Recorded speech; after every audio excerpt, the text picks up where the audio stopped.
Greetings, I am a woman in my mid-40s, and I'll be maintaining a degree of vagueness in the details to protect my anonymity.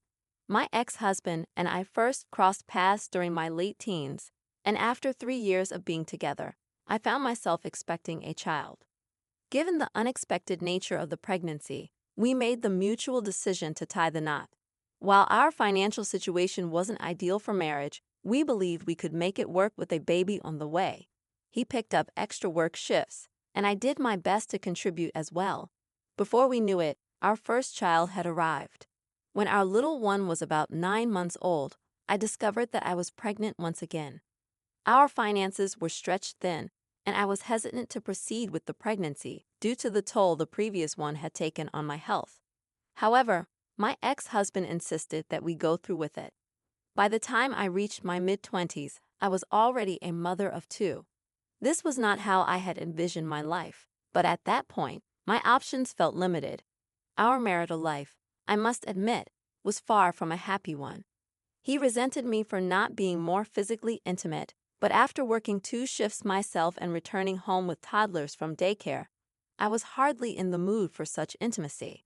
The days seemed to blur together, and before we knew it, a year had passed. I had hoped that things would improve as our children grew, but sadly, it was quite the opposite. My relationship with my husband deteriorated rapidly. There seemed to be no solution in sight.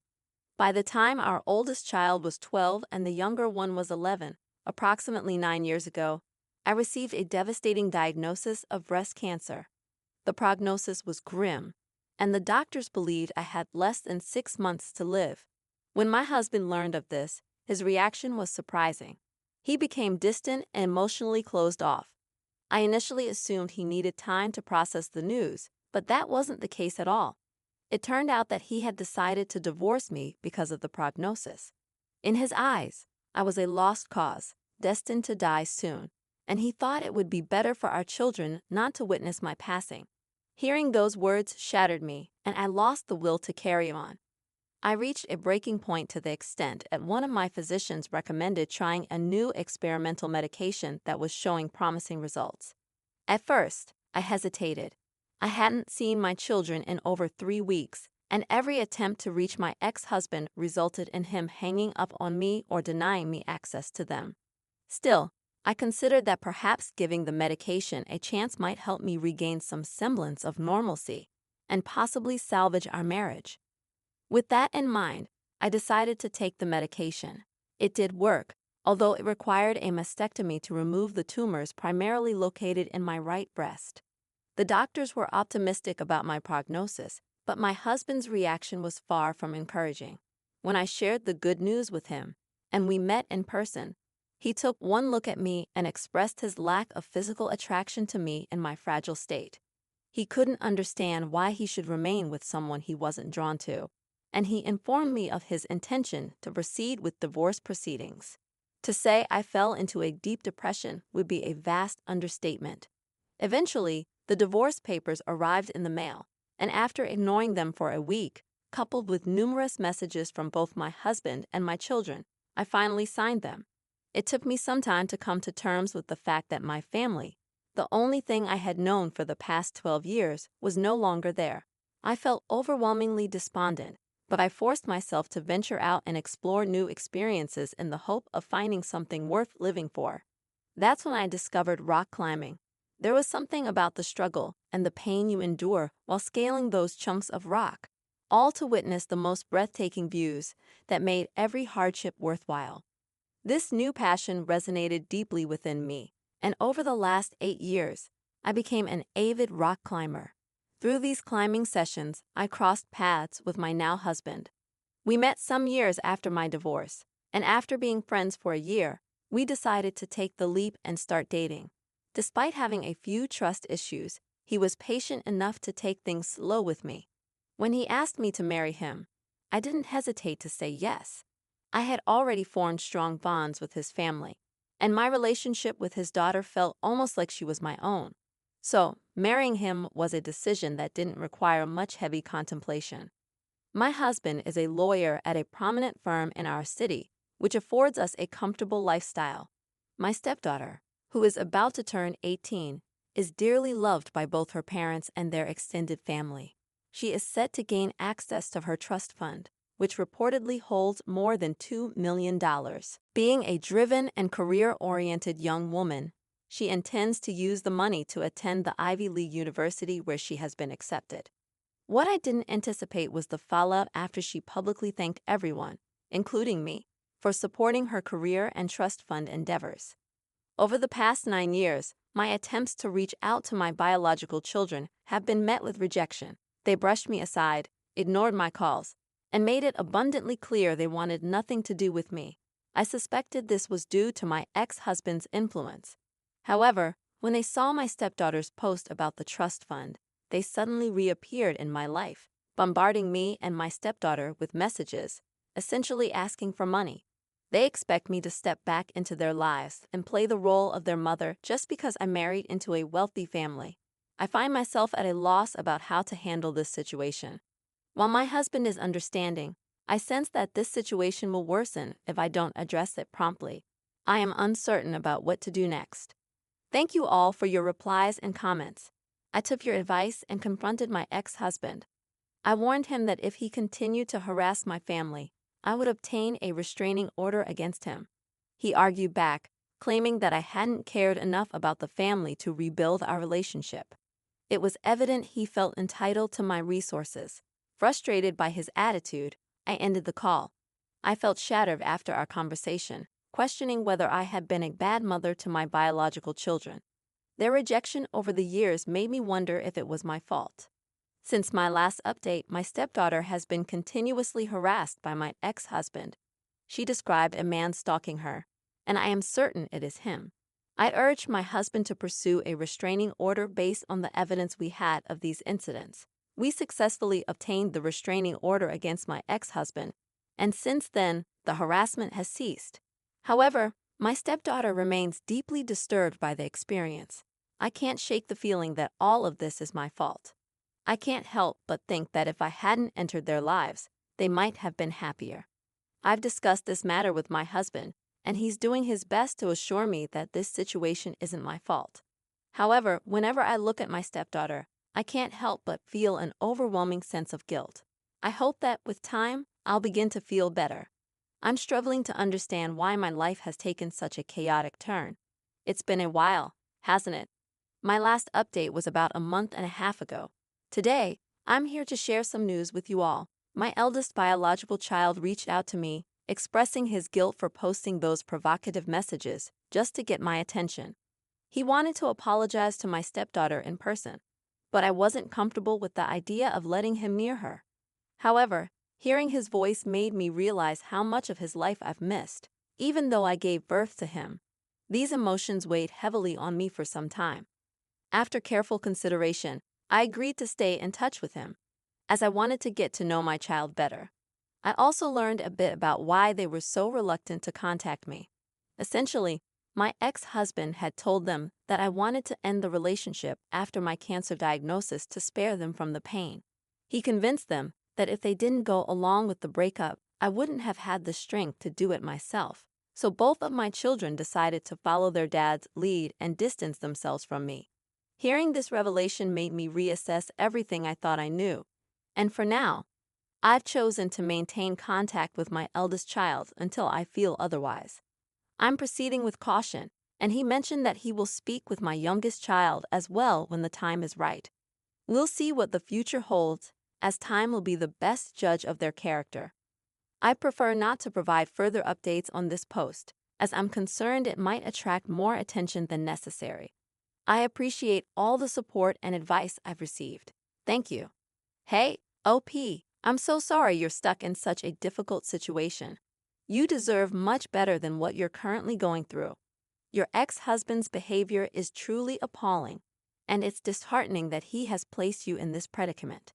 His entitlement is hard to fathom, and his belief that he has any right over your husband's money is unjustifiable. Please consider getting a restraining order to protect yourself and your current family from your past family. OP, you are not in the wrong here. You didn't ask for your ex-husband to harass you, and you deserve support and understanding during this challenging time. He made the decision on his own. This isn't your responsibility in any way, shape, or form. Please try not to carry the burden of guilt for circumstances that were beyond your control. You shouldn't blame yourself. You've tried your best to be there for them, but every time you reached out, they shut you out. I'm certain your ex-husband played a role in this situation, and you shouldn't let it affect your self-esteem. I'm a 43-year-old woman with a 24-year-old son. I had him when I was quite young, and his father was never involved in his life. When he found out I was pregnant, he chose to leave. Without his support, I had to provide for my child entirely on my own. Fortunately, my parents were supportive and helped me raise my son while I finished my degree and worked my way through university. My early 20s weren't what I had envisioned, but I never regretted having my child.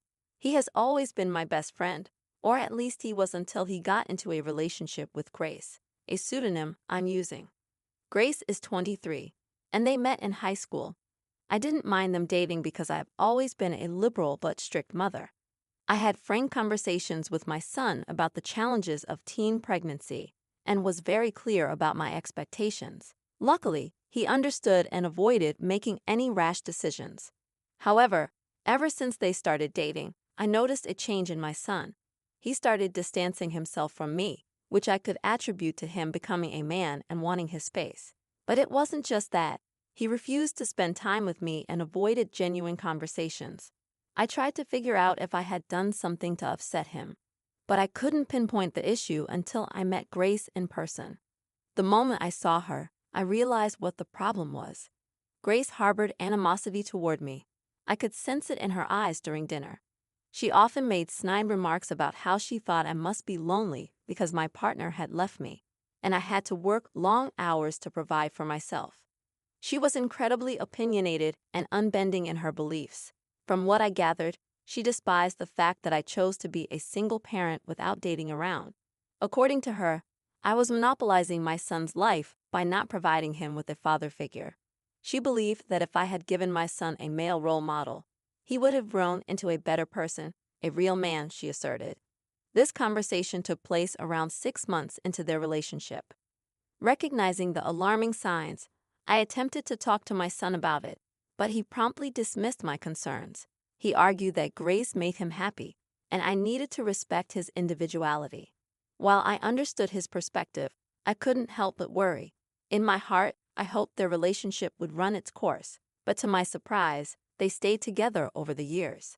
It wasn't inherently a bad thing, but the red flags I noticed kept multiplying, and it felt like I was the only one seeing them. Despite the strain in my relationship with my son, I tried my best to be happy for him. I wanted nothing but the best for my child. 2 months ago, they came to announce their engagement. I was a bit taken aback by the news, but ultimately, I was happy because my son was happy. During the wedding preparations, my mother asked me to uphold our family tradition with my soon-to-be daughter-in-law, as I had never gotten married. The tradition involved breaking a plate after the wedding, a fun custom passed down through generations. I thought it was a small gesture to honor our heritage.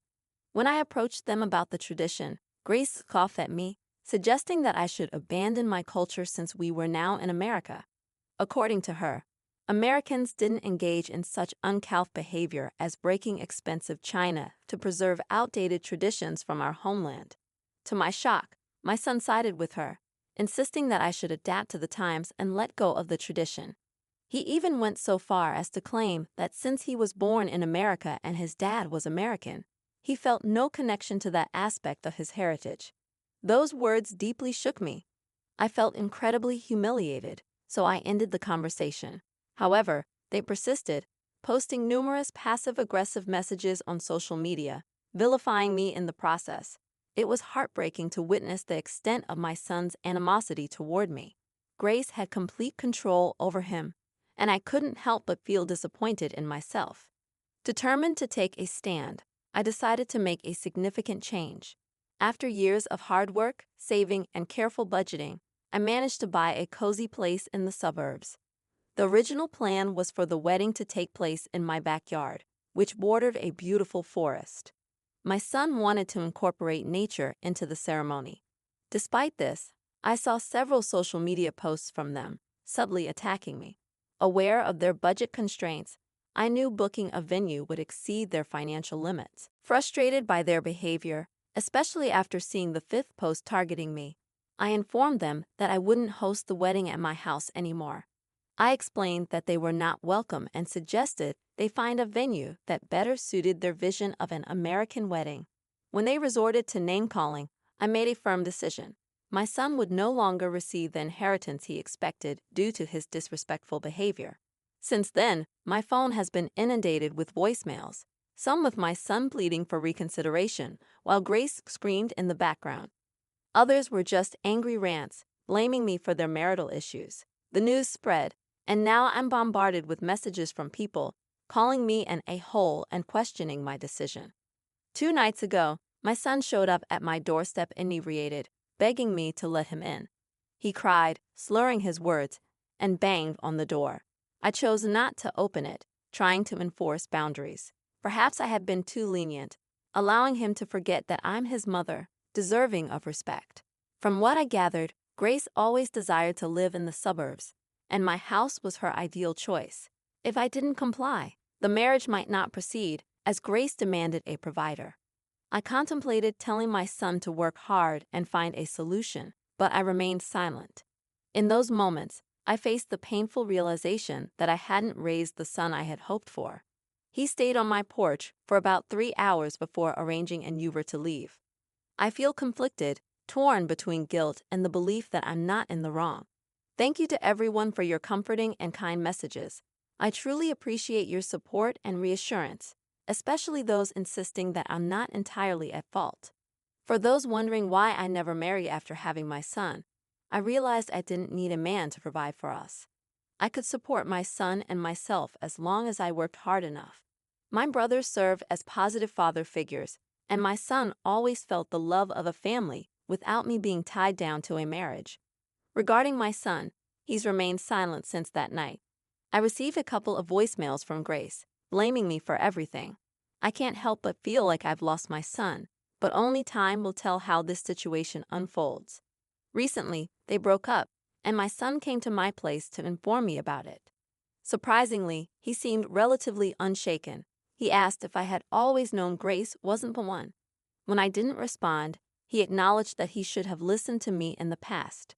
According to him, Grace was primarily interested in our wealth, hoping for a lavish lifestyle funded by us. When I refused to give him his inheritance share, Grace's doubts grew, leading to their breakup. I empathized with my son, but oddly, he handled it well. Having a heart-to-heart conversation over cocoa, reminiscent of our talks when he was younger, gave me hope that our relationship could be salvaged. I'm grateful for your insights and critiques, and I acknowledge my flaws. As he stays with me over the next few days, I hope we can talk and figure out what works and what doesn't, now that he's a young man of 24. Additionally, some pointed out Grace's racism, which my son may or may not have recognized. Regardless, it's concerning that he's ignoring it. I appreciate your advice, but I hope for the chance to understand my son's perspective better. Thank you all for tuning in today. Remember, if you have a story of your own, feel free to email us using the address provided in the description. If you'd like to be featured, let us know, and we'll pin your story at the top of the comments. Please like and subscribe, as it greatly supports the channel. See you in the next one.